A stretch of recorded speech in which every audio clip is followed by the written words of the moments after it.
আজকে দেখাবো মিষ্টি দইয়ের রেসিপি। এর জন্য 2 লিটার আমি গরুর দুধ নিয়েছি আর ভালো করে জাল দিয়ে নিচ্ছি। এখানে 2 বড় চামচ টক দই আমি জল ঝরানোর জন্য রেখে দিয়েছি। দুধটা জাল দিয়ে যখন অর্ধেক হয়ে আসবে সেই সময় চিনি দিয়ে দিতে হবে। এখানে আমি হাফ কাপের থেকে একটু বেশি চিনি দিয়েছি। চিনি দিয়েও দুধটা আর একটু জাল দিয়ে নেব। অপর দিকে কড়াই বসিয়ে গ্যাসে দিয়ে দিলাম অল্প চিনি আর অল্প জল। এবার এখানে টক দইটা আমার জল ঝরানো হয়ে গেছে, আমি একটা বাটিতে নিয়ে নিলাম। এর মধ্যে কিছুটা মিষ্টি দইও দেব, তাহলে টেস্টটা ভালো আসে। দিয়ে দুটো দই আমি ভালো করে ফেটিয়ে নেব। দইটা আমি মাটির হাঁড়িতে বসাবো। এর জন্য আমি একটা হাঁড়ি ভালো করে পরিষ্কার করে ধুয়ে রোদে শুকিয়ে নিয়েছি। এখানে চিনিটা ক্যারামেলাইজ করে নিচ্ছি। এইভাবে দই পাতলে খুব সুন্দর দইয়ের কালারটা আসে।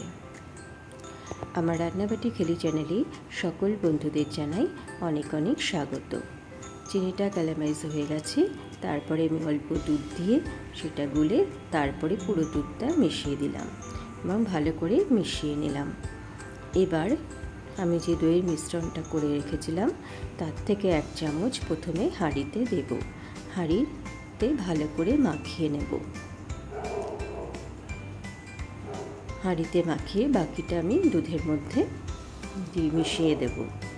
এখানে মনে রাখতে হবে দুধটা খুব বেশি গরম হবে না, আবার খুব ঠান্ডাও হবে না, এমন গরম নিতে হবে যাতে আঙুল চোবানো যায়। দিয়ে দইটা আমি ভালো করে দুধটা মিশিয়ে নিলাম। এবার ওই হাঁড়ির পাত্রে মাটির হাঁড়িতে আমি ঢেলে দিলাম। এবার এটা ঢাকনা দিয়ে একটা গরম জায়গায় রেখে দিতে হবে। আমি এটা মাইক্রো ওভেনের মধ্যে রেখে দেব। দিয়ে আমি 8 ঘন্টা পরে দেখতে এলাম দইটা কেমন বসেছে। এখনও কিন্তু আমি ফ্রিজে রাখিনি।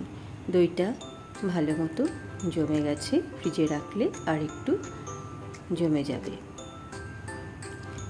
দইয়ের কালারটাও ভালো এসছে। আমি একটা চামচের সাহায্যে আপনাদের দেখাচ্ছি।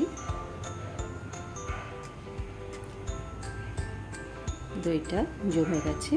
এবার আমি 2 ঘন্টার জন্য নর্মাল ফ্রিজে রেখে দেব। হয়ে গেছে আমার মিষ্টি দইয়ের রেসিপি।